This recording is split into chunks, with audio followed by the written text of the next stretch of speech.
Alhamdulillah, wassalatu wassalamu ala rasulillah Sayyidina wa maulana Muhammad ibni Abdillah wa ala alihi wa sahbihi wa man tabi'ahu wa mawalah.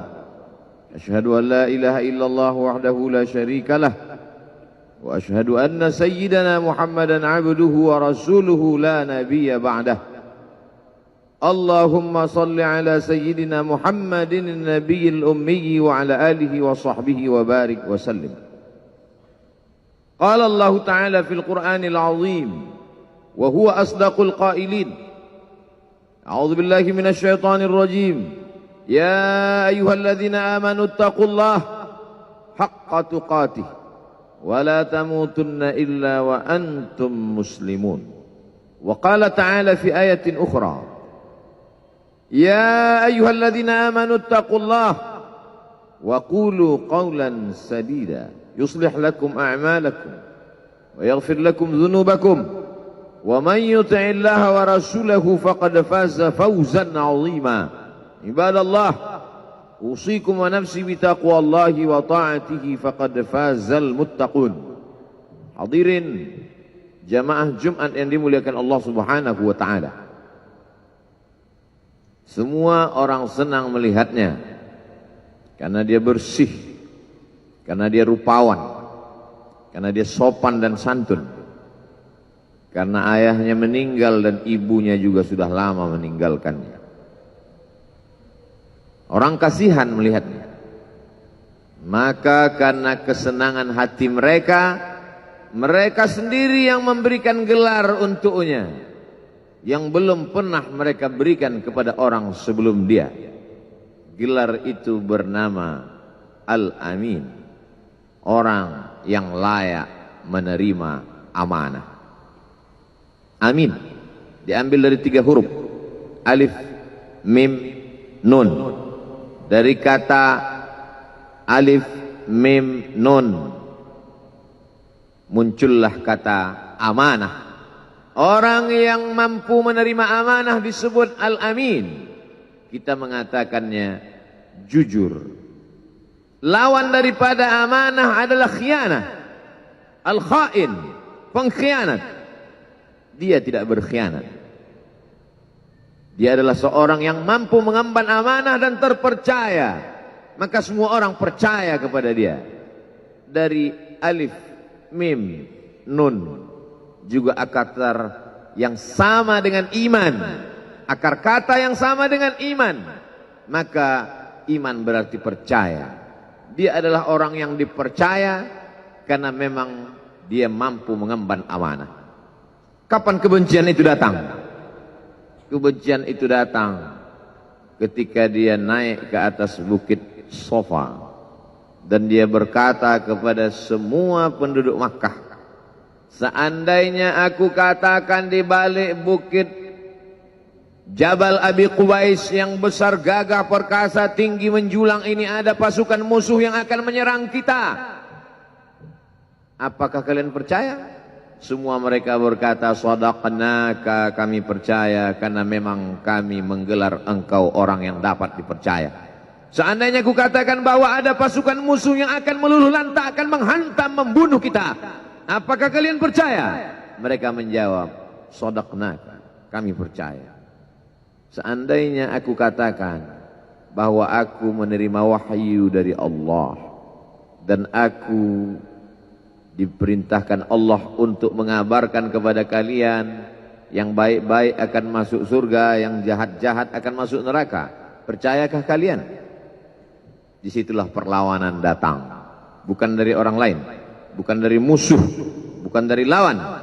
Perlawanan itu datang dari saudara kandung, dari ayah kandung yang masih ada hubungan darah. Tabban laka ya Muhammad alihada jama'tana, celakalah engkau Muhammad, apakah hanya untuk ini saja kau kumpulkan kami hari ini? Allah membelanya, langsung Allah membelanya. Dia tidak membela dirinya, tapi Allah mengatakan tabbat yada abi lahabi wa tabba ma aghna anhu maluhu, hartanya tak ada berguna, wa ma kasab, hasil usahanya tak mendatangkan manfaat. Wa imra'atuhu hammalatal hatab, istrinya menjadi pembawa kayu bakar, simbol dari adu domba, kata-kata yang membuat menyakitkan hati yang dibawa oleh Ummu Jamil istri Abu Lahab untuk menyiksa, menjelekkan, membuli, menebarkan berita untuk membunuh karakter Sayyidina wa Maulana Muhammad sallallahu alaihi wasallam. Ini bukti kalau hari ini ada anak muda yang rupawan, yang dermawan, yang disenangi lingkungannya, tidak ada orang yang tersinggung, biasa, karena Nabi Muhammad SAW juga pernah mengalami hal itu.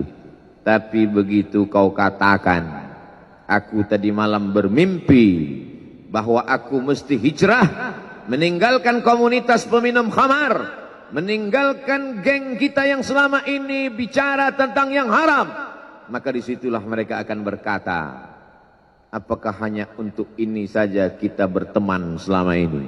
Mana persahabatan kita? Apa yang dialami pemuda-pemuda hijrah hari ini dialami oleh Rasulullah sallallahu alaihi wasallam 14 abad yang silam. Ketika kau berhasil bisnis, orang senang. Ketika kau berhasil membina rumah tangga, tidak ada orang yang tersakiti. Ketika anakmu lucu-lucu dan kau berada di tengah mereka, tidak terusik kepentingan mereka, tidak terganggu ekonomi mereka, engkau adalah sahabat, engkau adalah teman setia. Tetapi ketika kau tidak ikut kemauan manusia, disitulah engkau sedang melantik dirimu sendiri menjadi musuh.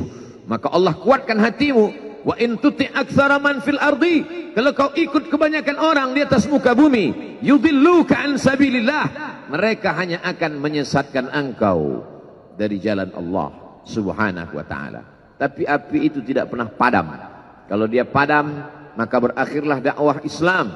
Dia terus bergelora, dia terus menyala, dia terus membakar kemunafikan, membakar kemusyrikan, sampai akhirnya embargo pun tiba. Jangan ada yang mau bergabung dengan kelompok Muhammad sallallahu alaihi wasallam. Jangan ada yang mau berkirim makanan. Jangan ada yang mau berdagang. Jangan ada yang mau menjalin transaksi. Mereka ingin membunuh secara perlahan-lahan. Jangan beli produknya. Jangan duduk bersamanya. Jangan berteman dengan dia. Kenapa kamu mau berfoto dengan dia? Kenapa kamu mau bergambar dengan dia? Kenapa kamu masih mau mendengar ceramah dia? Adakah orang yang mengalami hal itu hari ini? Adakah ketakutan-ketakutan dari hamba Allah yang mengatakan Allahu Akbar, Allah Maha Besar, tapi takut ditinggalkan kawan, cemas ditinggalkan sahabat? Maka itu pernah terjadi pada kelompok Sayyidina wa Maulana Muhammad sallallahu alaihi wasallam. Kalau pembunuhan karakter tidak berhasil, maka ada yang lebih dahsyat daripada itu. Mereka tawarkan dunia beserta isinya. Wallahi, demi Allah wahai paman, demi Allah wahai Abu Talib, law wada'u syamsa fi yamini wal qamara fi yasari, andai mereka letakkan matahari di tangan kananku, bulan di tangan kiriku, ala an atruka hadzal amr, supaya aku tinggalkan dakwah ini, aku tidak akan meninggalkannya. Bujuk rayu mulai tiba. Itu terjadi pada diri Nabi Muhammad sallallahu alaihi wasallam. Kalau kau tidak mempan dimusuhi, kalau kau tidak mempan dirangkul, kau akan dipukul. Kalau kau tidak mempan dipukul, kau akan dirangkul. Berbagai macam cara, dari mulai yang paling keras sampai yang paling lembut, dari mulai yang paling lembut sampai yang paling keras, sampai akhirnya tempat bergantung itu hilang, lenyap, musnah. Ada dua tempat bergantung, saudara kandung ayah Abu Talib. Mereka tidak mengusiknya karena dia keponakan Abu Talib. Abu Talib anak Abdul Muttalib, Abdul Muttalib anak Hashim, Hashim anak Abdi Manaf, Abdi Manaf anak Qusay, Qusaylah pendiri Darun Nadwah. Mereka keturunan darah mulia dari Adnan. Adnan menerima tetesan darah dari Ismail. Ismail anak kandung Ibrahim alaihissalam. Jangan ganggu dia, karena dia keponakan Abu Talib. masih ada backing. Tapi Allah